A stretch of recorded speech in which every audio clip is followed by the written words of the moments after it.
seen the earlier ones. This afternoon I want to talk a little bit about the Antarctic Treaty. Now, I know everyone knows in detail about the Antarctic Treaty, right? Okay, well, I'm done. Okay. I want to talk about a little bit about the political history of Antarctica, and probably the most important question is, who's in charge? The treaty, you have to put yourself in the perspective of the time frame. This was an international agreement that was negotiated in 1959. And sometimes when I do a talk similar to this with a younger group of people, they have no idea what I'm talking about, but you can remember what the global political atmosphere was in that time period. There's quite a bit of tension, particularly between the United States and the former Soviet Union. International collaboration and cooperation was kind of a foreign concept. And the treaty was discussing two significant issues. There was a significant potential threat for international conflict over areas of the Antarctic, and it was a unique opportunity for the nations of the world to continue a collaboration in science that occurred during the International Geophysical Year, and I'll talk a little bit more about that. The big concern, the big issue was territorial claims. The United Kingdom made a territorial claim in 1908. With some prodding from the UK, New Zealand made a claim in 1923. Australia followed with a claim in 1933. France, of course, followed immediately after Australia with a claim in 1924. And then Norway and Chile and Argentina made claims. The Chilean and Argentinian claims were just before World War II, but the interesting portion, of course, is Great Britain, Argentina, and Chile all claim the same territory. There was some significant issues and concerns, and actually Germany under Hitler had an expedition to Antarctica in 1939, but they didn't make any territorial claims. When you look at the picture, you'll notice this area is unclaimed. The United States, many of the actual claimant nations fully expected the United States to make a claim, and they more or less reserved that part of the pie for the United States. U.S. certainly had plenty of bases to make a claim based on early explorers, but it was quite interesting that both the United States, and you notice there's one other major world power that doesn't have a claim, the Soviet Union. Both countries had the same policy.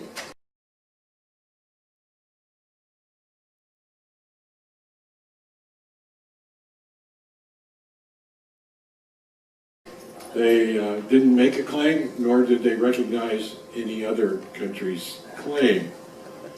During World War II and right after World War II, the issues of territorial sovereignty were becoming of great concern.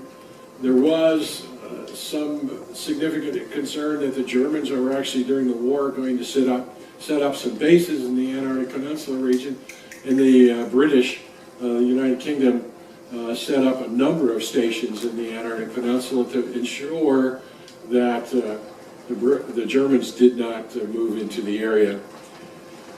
There was a little conflict between Argentina and Great Britain, and there actually were some shots fired in Antarctica, in an area where we get close to in Hope Bay. Argentinians fired on or over the heads of a United Kingdom field party near the Hope Bay area. So the issue of Antarctica trusteeship was brought to the United Nations, a fairly new organization post-World War II, but becoming a very major player in the world politics. It didn't go anywhere in the UN forum because some of the the claimant nations said they would not allow anything to pass they would veto anything in the United Nations forum. There was another discussion about having something that they called a condominium, where they would have a group of countries manage the Antarctic that would include the 7 claimant countries and the United States. The Soviet Union made it very clear that they would object to that, so that issue died. Well, the big push came post-IGY. IGY was the International Geophysical Year. Those occur about every 50 years. In 1957-58, the previous geophysical year was almost exclusively Arctic. But a lot of technology, a lot of capability had come into place post-war that could be applied to the Antarctic regions. So IGY, there was a huge scientific effort in the Antarctic, collaborative, numerous nations, lots of technology and logistics. They were looking at geophysical sciences in both the Arctic and the Antarctic region. 12 nations participated in the IGY. That included all the claimant nations: Argentina, Australia, Chile, France, New Zealand, Norway, and the United Kingdom, plus Belgium, Japan, South Africa, the Soviet Union, and the United States. An organization was formed internationally called SCAR, which is the Scientific Committee on Antarctic Research.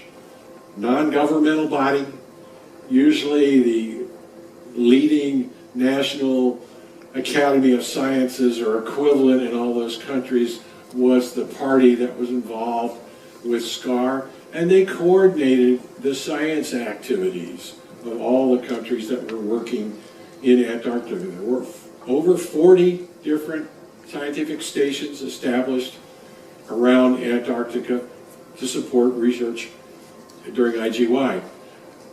Over 5,000 people were in the Antarctic for that period. One of the pre-meetings took place in Paris, France, and during the meeting, the U.S. delegation had understood the Soviet Union was going to announce plans to put a station in the interior of Antarctica. So the U.S. delegation quickly jumped up and said, "We're going to put a station at the geographic South Pole." The group responsible for the operations and logistics to support that station, they all fell out of their chair because they had never heard of any plans to put a station at the South Pole. That was the Navy at the time. It was all news to them, but they suddenly got that dropped in their lap to organize to put a station at the South Pole during IGY. Tremendous success. The Soviet Union also established a station in the interior at what's called the Pole of Inaccessibility at Vostok Station. Lots of joint experiments between the United States and all the other countries. Most of the stations that were established had international groups on the station. Then they did work in geology, glaciology, geomagnetism, meteorology, and upper atmospheric physics. Once that activity concluded, the science personnel from each one of those nations recognized it was absolutely essential to continue that kind of cooperative effort. So they were able to press the issue with the politicians to say, we need to figure out a way to get past the differences with territorial claims and sovereignty issues so we can continue to pursue our research in the Antarctic. So they began this discussion and negotiation for the Antarctic Treaty. The United States actually called for a meeting in mid-1958, and the negotiations started, and by December 1st of 1959, a treaty was agreed to and signed by those 12 initial IGY countries, all the claimants, all the 7 countries that had claims, and the 5 countries that didn't have claims, including the US and the Soviet Union. Then, of course, once you get the treaty signed, you have to take it back to your nation and go through the process within your own government structure to get everybody to approve it. So the treaty did not come into force until the end of June 1961. It applies to everywhere south of 60 degrees south. And that's important for all you, because I'll talk about that towards the end of the lecture of why. There are some rules and regulations that apply to us and as we're on this cruise. The main thing with the treaty was several, but it provides for the freedom of scientific research in Antarctica. If you wish to go to the area in the Antarctic Peninsula that Argentina, Great Britain, and Chile all claim, you don't have to ask their permission. You can go there and do research. All of the research activities, all the plans are exchanged in advance between the countries. SCAR is actively working with all the countries, so there's no duplication. People aren't doing the same science research unless it's a good idea to duplicate some cases, or in a different location you'd want to do that. And all that information is shared freely. If you're a principal investigator on a research project in Antarctica, of course you get a couple of years to do your data analysis and publish, but after that you're expected, or you're required, to have that all publicly available to anybody that wants it. The whole region was also reserved exclusively for peaceful purposes. Military activities, other than providing logistics support to the science research activities, are not allowed. No military bases, no testing of weapons. You can all remember back in those days, in the late 50s, there was a lot of discussion about what are we going to do with all this nuclear waste that we're generating, and there was a movement of, hey, we've got a great place to dispose of it, we'll just dump it in Antarctica, it won't hurt anything except a few penguins or something. The treaty specifically prohibits testing of nuclear weapons or explosions in Antarctica and the disposal of radioactive waste. It does not prohibit the use of radioactive materials, which are done in scientific experiments, but you can't have any of the waste disposed of. And it does not prohibit the use of nuclear power if you chose to do that. You just cannot dispose of your waste. The other big provision in the treaty was the right for on-site inspections. Believe it or not, this was the very first international treaty that ever had a provision for inspections. The first treaty signed by the United States and the Soviet Union, they had a provision for inspections of other countries' facilities. So if you're appointed by the appropriate agency within your government, and in the United States, that's the Department of State, as a treaty inspector, you can go into any other country's facilities and look at anything they have there. The other big issue was, what do we do about the territorial claims? And the treaty was brilliant. It basically said, this is too hard a problem to solve. So it said, nothing you do during the period of the treaty will enhance nor detract from your rights to make a claim. So they just took that issue and put it in a box over here. So if you still want to have a claim, that's fine. If you don't have one now, you want to have one later, that's fine. But you don't have to recognize anyone's claim. Brilliant. Amazing. And it worked. Now, the other big provision in the treaty is they recognize that there were going to be new issues and new things that needed to be addressed. So they set up a system of consultative meetings. They meet every year, and any of the treaty parties can bring up issues. They have a very interesting decision-making process that on first blush you would think it would be a disaster, but it's not. It has to be unanimous. If there's a provision brought up to change or amend the treaty or bring in some new regulations, it's by consensus. Every single member of the treaty, every party must agree. And so nothing happens real fast in that forum, but you do get consensus. The other big issue, and this is actually the old station at South Pole, the other big issue was the continuing collaboration with a non-government organization, the Scientific Committee on Antarctic Research.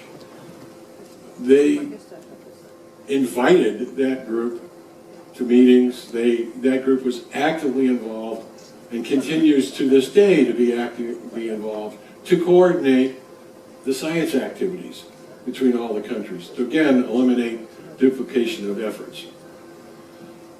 SCAR predated the treaty, and it's a tremendous resource for any country that is interested in doing any work in the Antarctic.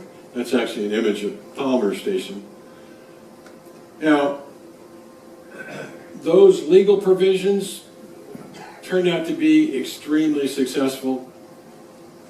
Peaceful purposes and cutting-edge science continue to be one of the goals of all the countries that are working in Antarctica. It's unbelievable that we had an arms disarmament agreement between the U.S. and the Soviet Union in 1960. Plenty of us in this audience remember that in those time periods, that's when your kids went to high school and they taught them how to hide under the desk, and you maybe had some place out in your backyard where you had a hole in the ground and all those things. That potential for international disagreement, we took an area that was 1.5 times the size of the United States and set it aside for peaceful purposes. Truly, truly amazing. But that was in 1961. So while it worked, the question is, what's happened since then within the treaty system? Those are the original signatory flags from the old station at Pole in front of the new station at Pole.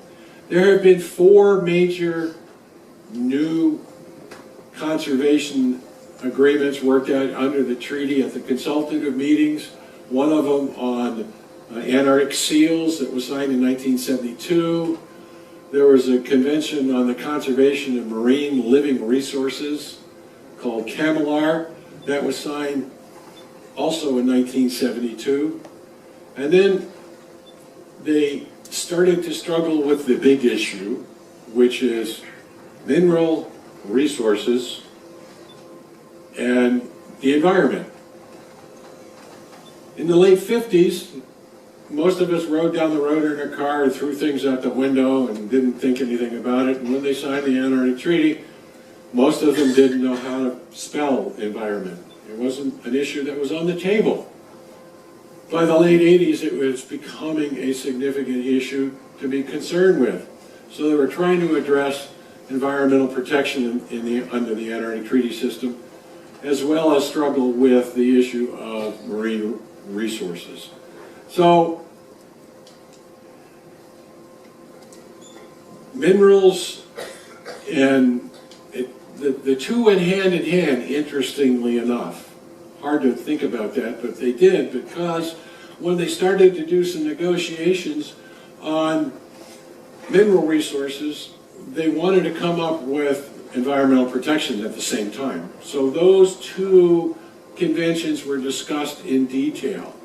And there was a real concern about exploitation or over-exploitation They had addressed that with the living resources, with the Seal Convention and CAMLR, but nothing was in place to deal with minerals. Minerals are different. Minerals are non-renewable. They don't mitigate. You start mining and you have big problems, and it also is usually the main thing behind any sovereignty or jurisdictional claims. So the treaty countries said, let's try to get in front of this wave. They recognized the scientists were out, the geologists were out doing geology, and they were looking at minerals, not so much exploitation as exploration, but they were looking at it, and they recognized that was going to become an issue. This became the big, serious problem for the treaties nations to agree on. And of course, once they started talking about minerals, lots of other countries said, whoa, wait, I want to get my piece of the pie. So other countries started to say, can we be part of the Antarctic Treaty? And the issue is pretty straightforward. Yes, you can. Sign an agreement, sign the treaty. You want to be a full voting member, you have to have an active program in Antarctica. Lots more countries suddenly became players. So in the late 1981, the parties had an agreement negotiated to deal with the possibility of oil development and mining. And that got the attention of some other groups, non-government groups. Probably the most famous, or one that most folks know, Greenpeace, but also Southern Oceans Coalition and a number of other organizations realized that there was something they needed to get involved in, and they became active in the discussions. They were leading the charge to designate the whole Antarctic region as a world park and make it off limits to mineral exploitation and any other commercial activities. A number of them also thought we should stop sending anybody to Antarctica and not do any science there either. I'm not sure how you could have a park and not send anybody there, but that was also actively discussed. And the treaty countries were, I don't know, they thought they had an agreement, but that Convention on Regulation of Mineral Resources Activities was adopted by consensus in 1998. But then when they took it back to their national governments, it wasn't agreed to, and it died. And there was a time period where we thought that was going to be the end of the Antarctic Treaty. But once again, the countries sat down and recognized there's a way to solve this problem. Let's look at our history, what we have done before with difficult problems. Things were starting to unravel, and they returned to the negotiating table. And they looked at all the work they did on the environmental protocol to protect the Antarctic that was supposed to be associated with mineral exploitation, and they said, this is good stuff here. So they adopted, by consensus, the protocol on environmental protection under the Antarctic Treaty. And then they followed the same kind of course that they did with the issue of territorial claims. They banned mineral exploitation for 50 years. So in 2041, that issue will come back up again. They also had a whole series of binding annexes that spell out lots of details on the environmental protocol. Once all the dust settled, they looked around and they went, we have now 53 countries that have signed the Antarctic Treaty, representing 80% of the world's population. And the other question that comes up from time to time is, when does the treaty end? Well, in 1991, there's a provision in the treaty after 30 consecutive years, any of the signatory nations, the full voting members that have an active program, could ask for a review. Nobody did. 1991 came and went. Nobody asked for any reviews. The treaty does not ever end. It goes on in perpetuity. So those waste annexes, each country took those back, the waste protocol, the environmental protocol, took them back to their countries, and those were put into regulations or legislation of the individual country. In the United States, they're covered by something called the Antarctic Conservation Act. I would love to tell you all about it. It's about an inch thick. There are Antarctic Conservation Act enforcement officers. They carry a badge. They have training in law enforcement. They have the authority to search and seize material and information. They can then write their reports and go forward recommending penalties and fines. My daughters used to laugh because they said, "Dad was a penguin policeman." Under the Antarctic Conservation Act, if you have a penguin feather in your possession and you import it into the United States, you have a $15,000 penguin feather in your hand, because that's against the law. You can't approach any of the local wildlife unless you have a permit. It also has a long list of rules and regulations about waste management and waste disposal. Some of them are obvious, but there are some other oddball ones like polystyrene peanuts that you see in packaging. They're illegal in Antarctica, because you know what happens if they blow out of your box and they blow around, and you can never get rid of the things.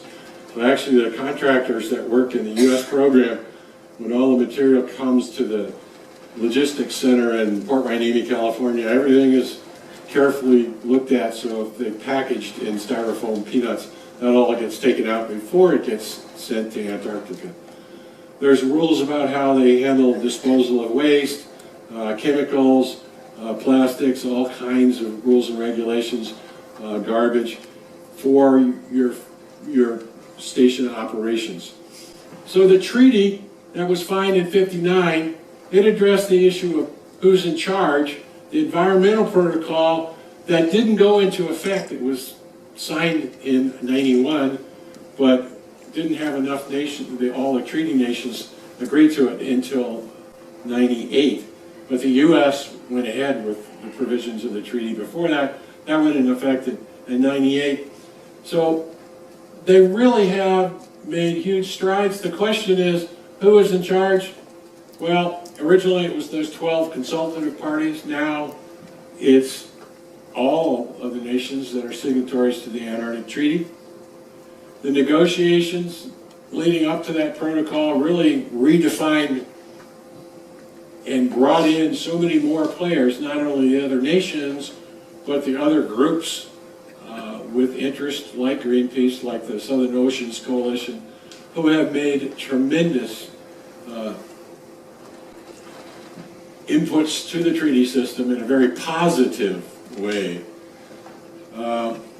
So the new actors are the consultative parties, where there's a much more diverse group now in the treaty. And it's not just the countries that you would think of. I mean, when you got the other major nations in South America, it wasn't just Argentina and Chile anymore. You know, Brazil and a number of Uruguay and a number of other South American countries are signatories. India's a signatory, China's a signatory, South Korea and North Korea are signatories. With the breakup of the Soviet Union, a number of those countries are all signatories to the Antarctic Treaty. So it's an amazing group of people. The non-consultative parties, those countries that signed the treaty but elected not to scratch your head about, like why Papua New Guinea signed the Antarctic Treaty, but they did, and they come to the meetings. And then all those other non-governmental groups that are invited these days to attend the treaty meetings and make input to the treaty meetings. Of course, they don't vote or anything, and they're closed sessions, but they do make significant contributions to how it's managed.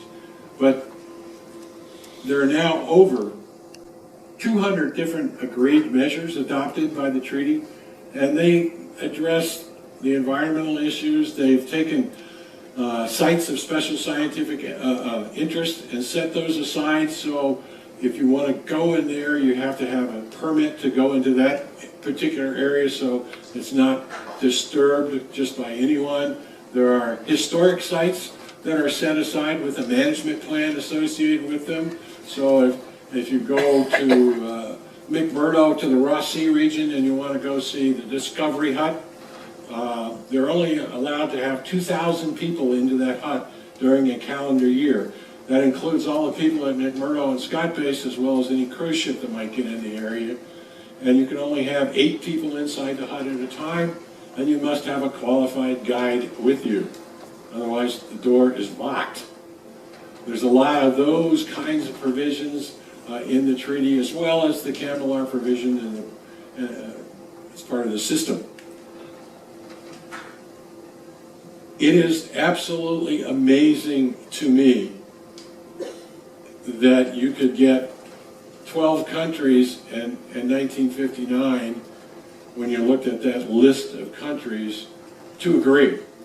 Particularly the Soviet Union and the United States, but also Chile and Argentina and Great Britain, that all had overlapping claims, and to agree. But for this system to continue today, it's truly, truly remarkable.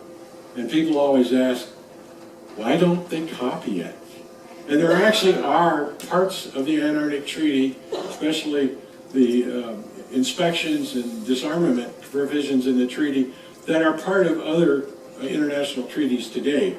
I actually was appointed, I was reading a report from a U.S. treaty inspection group one year, and as I was reading through it, it became obvious to me anyway, that some of the inspectors did not have an in-depth background of what they were looking at when they went to some other country's station. Of course, you have their list of everything their plans are and what they're going to do to look at, but they didn't know what they were looking at. So I wrote what I thought was going to be an internal memo about that, and the next U.S. treaty inspection group that went, I boarded an icebreaker in McMurdo Station and stayed on board for 6 weeks as part of the U.S. inspection team. So I got to be an inspector, and I've done that 3 times now for the Department of State. Now, one of the provisions in the treaty under those environmental protocols deals with tourism.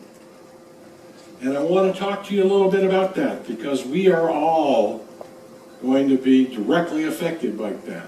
As I said to you earlier, the area of the Antarctic Treaty that it covers is any area south of 60 degrees south. So when this ship reaches that location, we are covered under those provisions.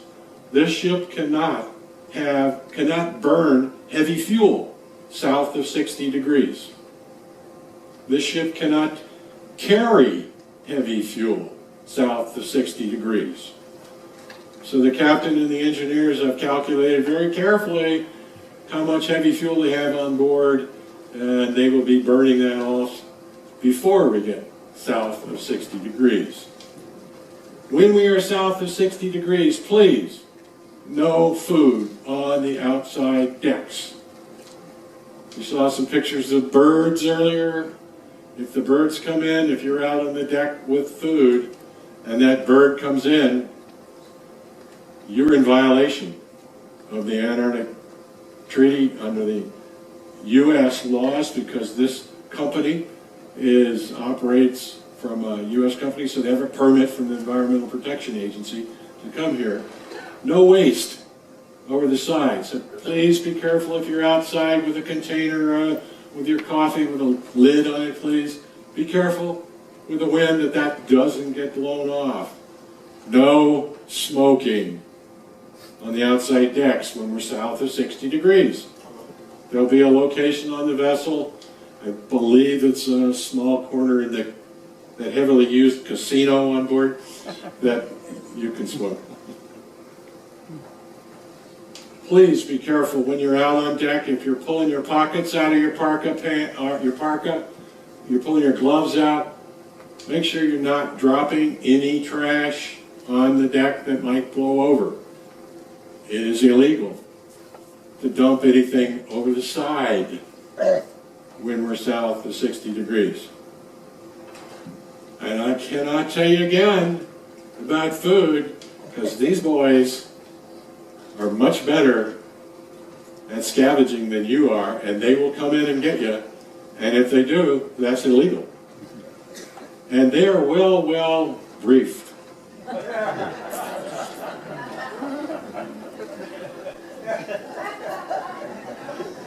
Trust me, you don't want a skua coming in, and if you've got something, they're going to hit you in the head first, and they're a pretty big bird. But please be careful of that. We will remind you a couple more times before we get to 60 South what the rules are, but we don't want to have any problems. This ship also operates under a permit that because of the number of passengers on board, we cannot do any shore visits. You have to have 500 or less. We're slightly over that. We also don't anchor while we're south of 60 degrees. And unless it's an emergency, we don't even have a permit to put a boat in the water. So when we get offshore from Palmer Station on Saturday, they come out to the ship to do a lecture on the ship. We don't go in and pick them up. They'll come out in their small boats, come alongside. So if you're up real early, I think they're due to get on at 6 in the morning, but they give a talk at 9 and again at 11 in this same place. Don't know who's coming from the station. It'll be a mix of science personnel and support staff.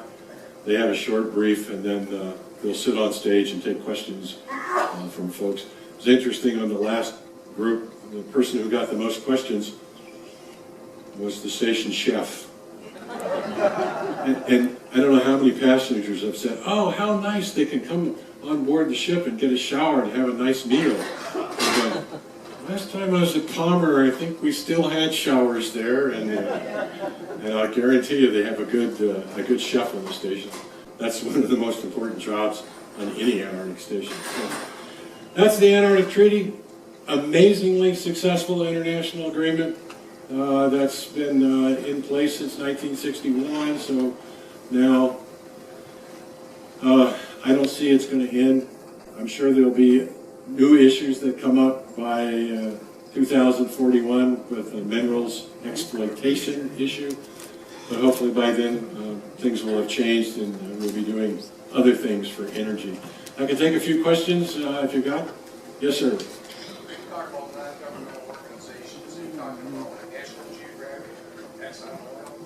Non-governmental organizations are normally groups. Yeah, they're groups like Greenpeace, people like there's a Southern Oceans Coalition. Greenpeace actually had a small base close to McMurdo Station. They gave us help in doing cleanup activity at McMurdo. Actually, we were doing cleanup activity before Greenpeace figured out how to spell Antarctica, but that's my personal opinion. But it actually was very effective because Greenpeace was in Antarctica. Some people way above my pay grade at NSF made sure that Congress knew that it would be good if they gave us a little more extra funding so we could accelerate our cleanup activities at McMurdo, which we did. And I'll show you some pictures of that activity in a later presentation. But mostly there are those kinds of groups. A group like Exxon or those groups, in my opinion, because the situation is so unclear in Antarctica, they're not going to come in and invest the billions of dollars. And from a standpoint of trying to, the offshore area of Antarctica is much deeper than anywhere else around the world because of that 9,000 feet of ice on top. So trying to drill, even if there was oil there, and it probably is, it would be far more complex. And then what do you do with it? You build a pipeline from the Antarctic Peninsula to, you can only get ships in there for a short period of time. I don't see that happening. for a long, long time. Of course, people said the same thing about oil in the North Slope, but hopefully by the time it will be potentially economical, we'll have found other sources of renewable energy. We won't have to be so dependent on coal and petroleum. There's coal, there's plenty of coal deposits in Antarctica. They're such poor quality that if they were in your backyard at home, you wouldn't mind them because they're really poor quality. So that's